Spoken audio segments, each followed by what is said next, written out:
Pro Group Management, workers' comp that works for you.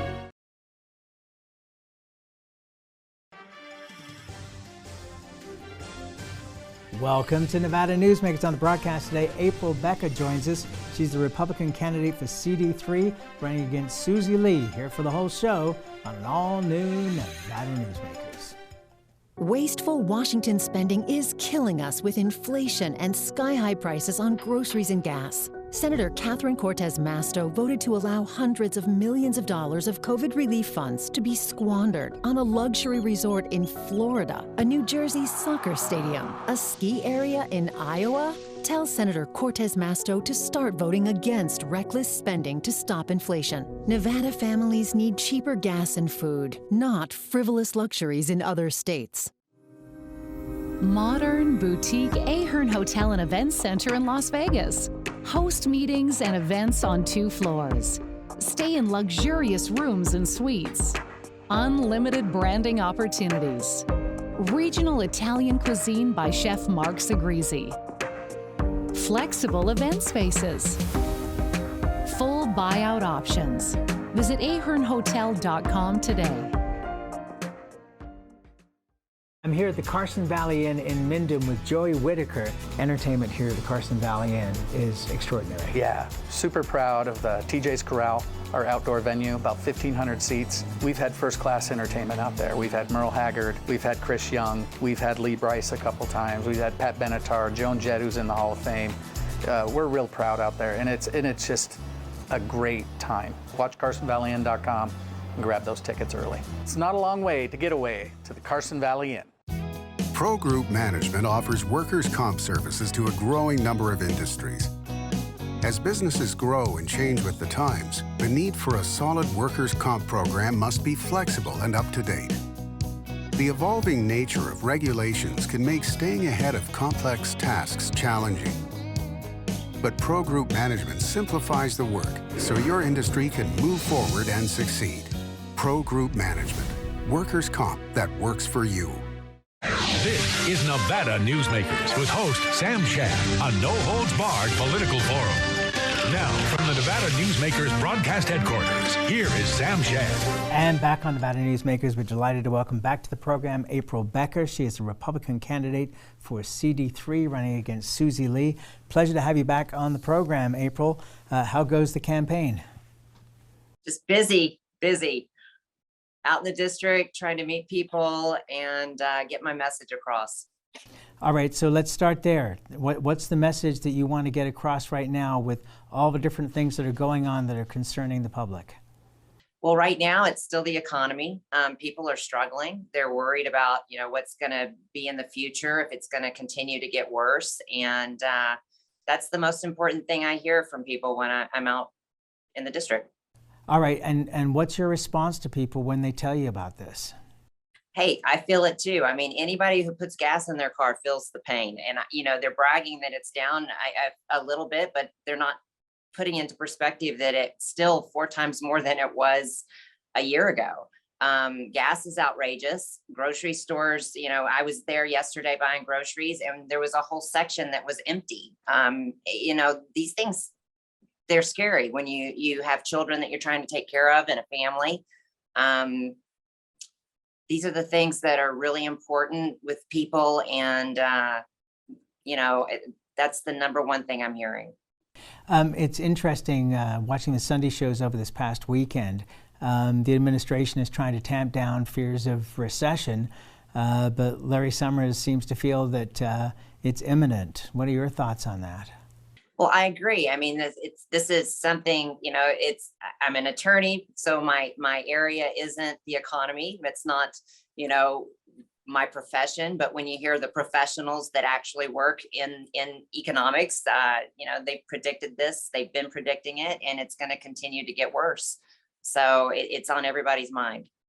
In your opinion, is this whole inflationary cycle being caused by the fact that during COVID, the federal government from 2 administrations just put too much money into the economy, and that gave people all this money to be able to spend, and they went and spent it, and that caused supply chain problems, that caused shortages, that caused chip shortages in addition to other factors, but just too much money dumped into the economy.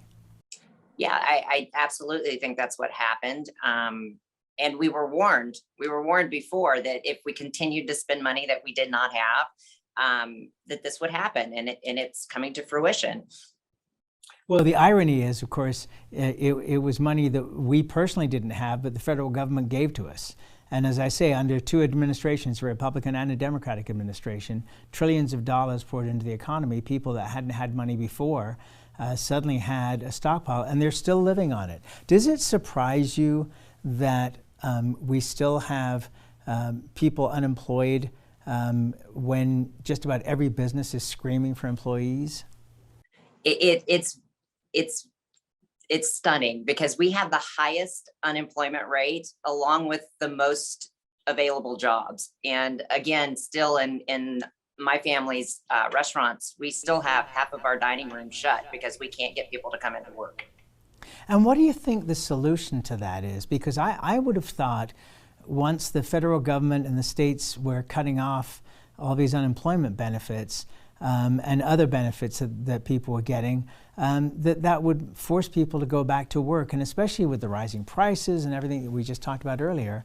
And yet that hasn't happened with such a significant part of the economy. Well, I heard something that was interesting. It was an article that said that a lot of people are just now getting their unemployment because it was backlogged for so long, they were unable to get it, and now they are getting it. So I just wonder if that plays into what we're seeing right now with people not going back to work yet, that they still have money coming in. Yeah, that's an irony. And, you know, in our state, and of course you're running for CD3, which is in Southern Nevada. In Northern Nevada, the unemployment rate is under 3%, but that's due to the diversification of the economy. Yeah. All right, I want to turn to a subject because you're being battered on television by this. So I'd really like you to clear up your stand on the Supreme Court overturning Roe v. Wade and how you feel about the Nevada law. Well, what happened with, I'm sure everyone is aware, they reversed Roe v. Wade, which returned the issue of regulating abortion to the states.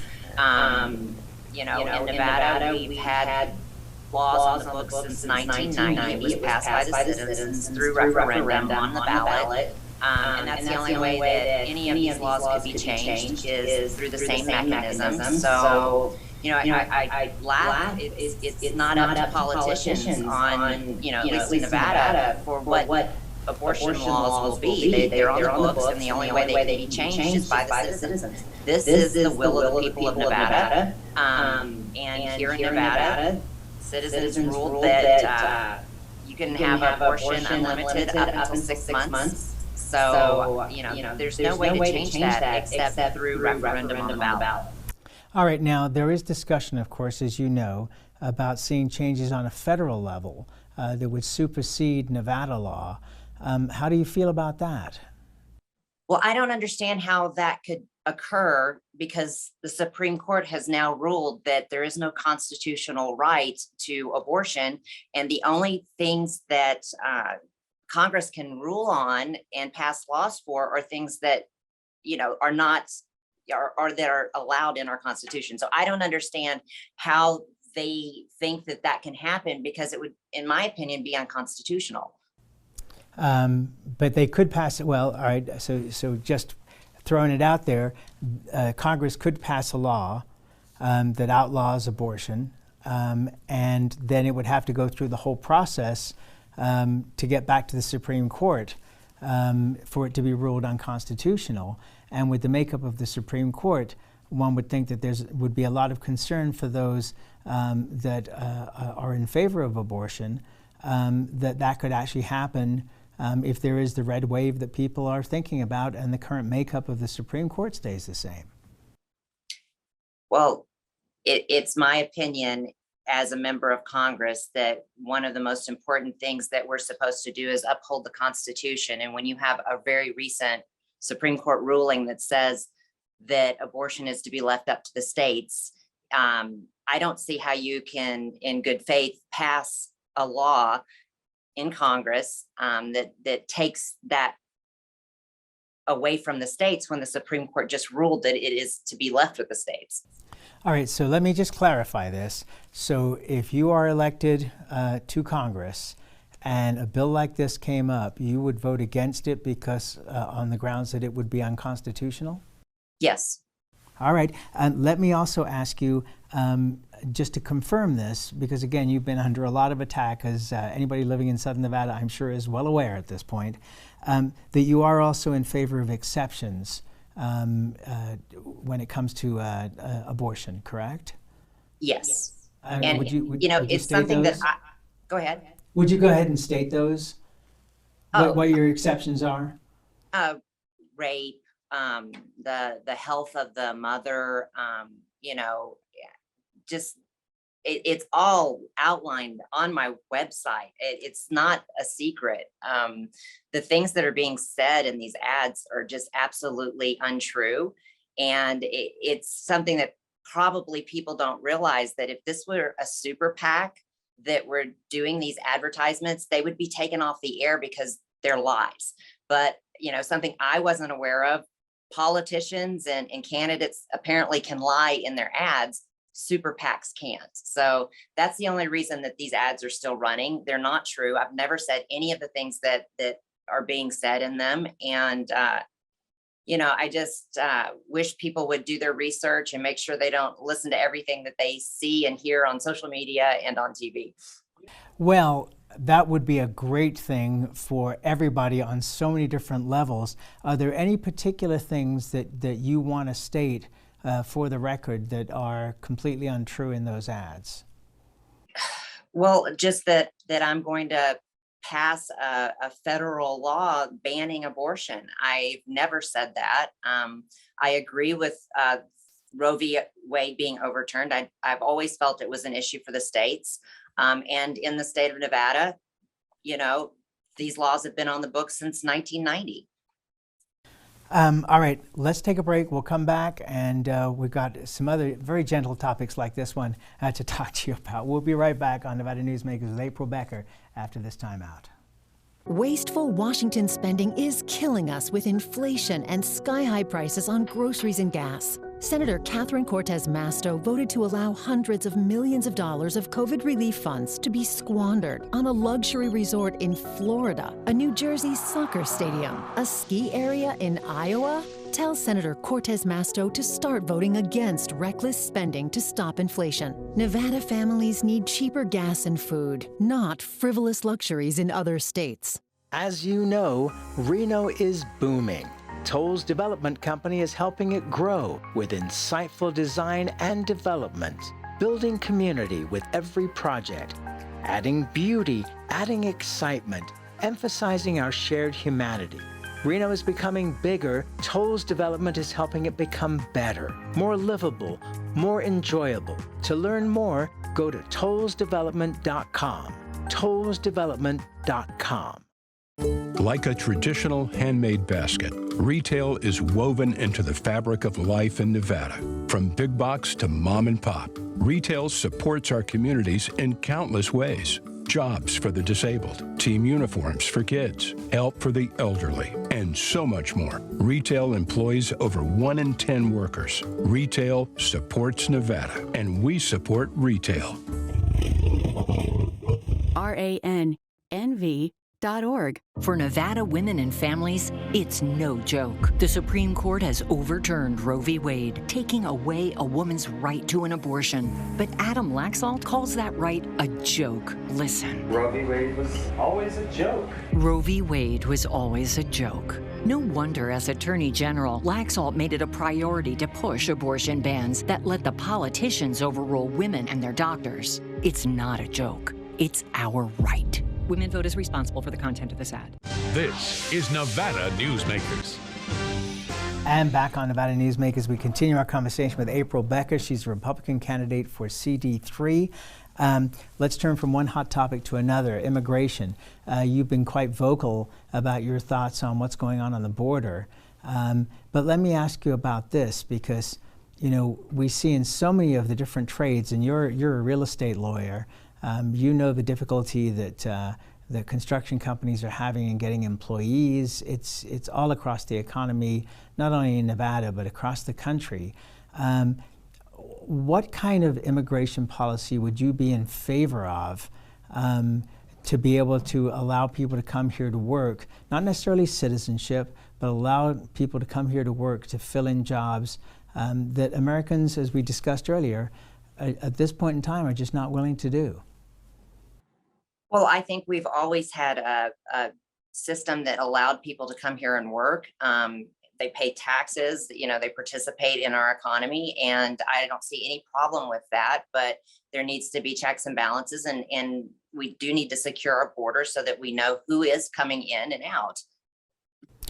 No disagreement with you there, but the system is just not as simple as that. I mean, for somebody who wants to legitimately, legally come to the United States to work or to get citizenship or anything else, the backlog is huge. It's an incredibly difficult process, and it has been since 1986 when Ronald Reagan signed the last major immigration reform bill. Is there anything that you look at and go, okay, these are things that we need to reform to allow the orderly process of people being able to come to the United States, live, work, and potentially become citizens? Well, I think, there's things that we do need to look at, but right now, what's the problem is people are pouring over our border. We have a huge fentanyl crisis. We have, gang-related sex trafficking and murders. We need to look at that first right now, because I just see our border as porous. People are coming over. There's no security whatsoever. And you see what's happening in these border towns. People are frightened, and, it's hitting them the worst. But, at this point, it's actually affecting the entire country. And you're seeing that with the complaints from the New York mayor, from Washington, D.C. mayors or mayor. It's a big problem. And that's something that I feel has to be taken care of before we start worrying about other issues. And a fair response. Fentanyl obviously is a huge and terrible problem in this country, and has been for quite a while now. But like cocaine back in the 70s, it's the appetite of the American consumer to consume these drugs. Should we be doing something in terms of a national education program? You would think that the number of deaths that have already occurred would be enough of an education program, but apparently it's not. What things should we be doing in this country to stop this rage of fentanyl? Well, I think the problem with fentanyl is it's not really a fair comparison with cocaine or any of those other types of drugs, because these kids that are taking it don't know what they're taking. And it's being put into other types of drugs and sold and marketed as something that it's not. And if you want to educate, I think that, yes, absolutely, our kids, young people need to understand that what they're being sold might be something that it's not. And, it's terrifying as a mom with children and teenagers, young adults, that they could actually think that they're taking something, I don't know, that helps them study, stay up and do their homework. And it's actually got laced with fentanyl in one pill, and they're going to die. I mean, that's terrifying as a parent. So education, maybe letting, these kids know the dangers of what they're buying online, or maybe even from someone they know in the community.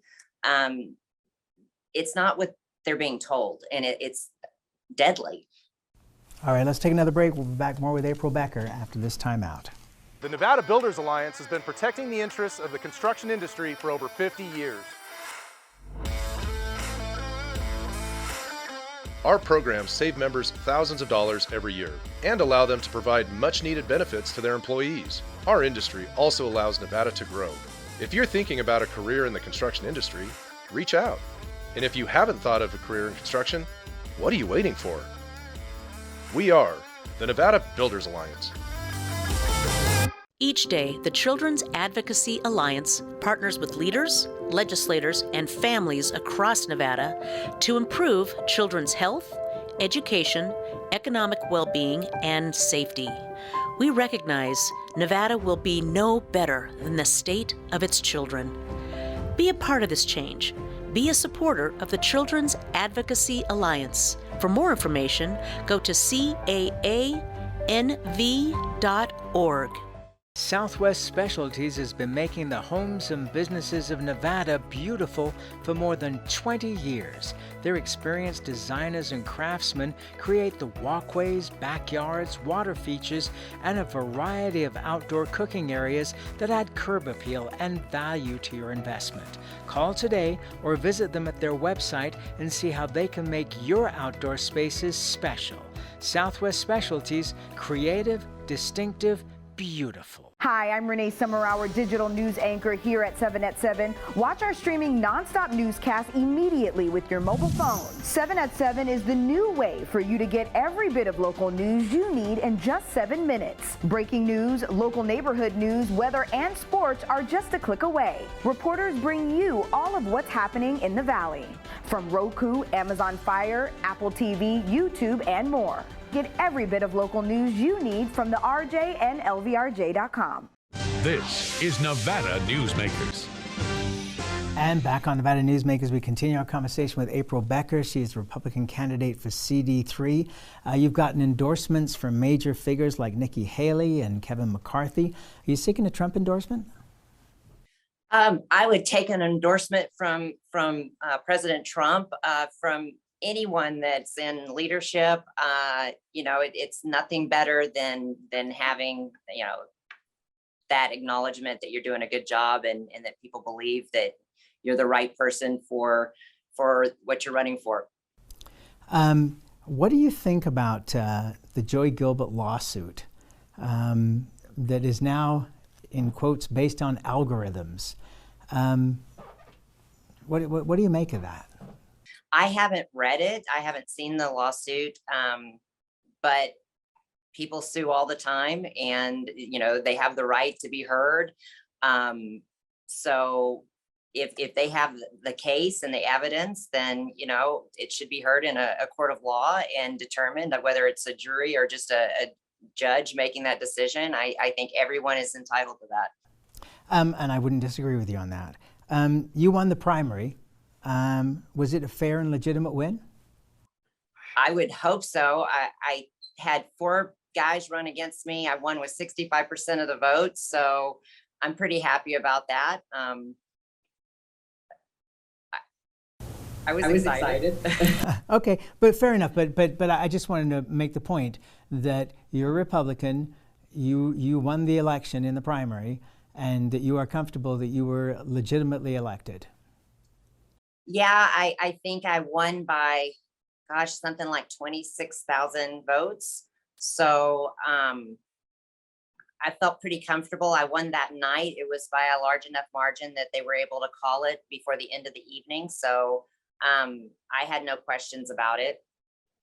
Okay, and you feel comfortable going into the general and the reason I'm bringing this up, obviously, is that there's just been so much concern about the election process that I'm just trying to get people to come out and say whether they're comfortable with the election process or whether they're concerned about the election process.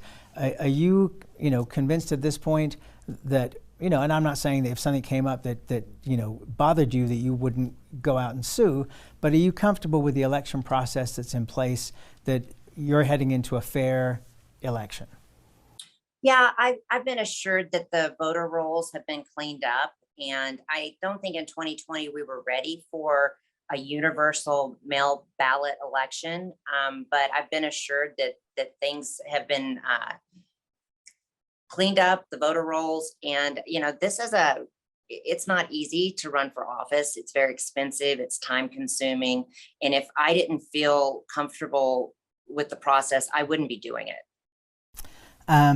Okay, last question here. If you were lucky enough to be elected, what committees would you like to serve on? People ask me this every day, and I'm like, I just got to get through this election before I start worrying about that. You know, don't put the cart before the horse.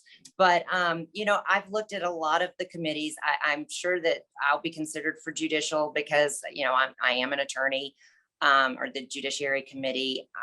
You know, I want to be on whichever committee that best serves this community and the people of Nevada. So I'm open.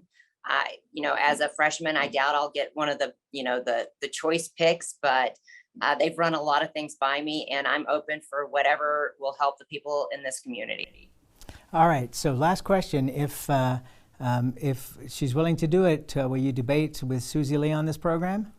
Absolutely. She's already said that she wants a debate, and I absolutely will, just as long as we get a fair moderator, and totally open to it. Okay, I'm raising my hand as fair moderator. That's where we got to leave it. Always a pleasure to see you, April. Thank you so much for doing this, and we'll see you back on the campaign trail. Thanks. Thank you, and we'll be right back. With Nevada's only transplant center and verified burn center, the science is here. With award-winning cardiologist and the state's only dedicated heart failure clinic, the talent is here. With Nevada's most advanced robotic surgery, the technology is here.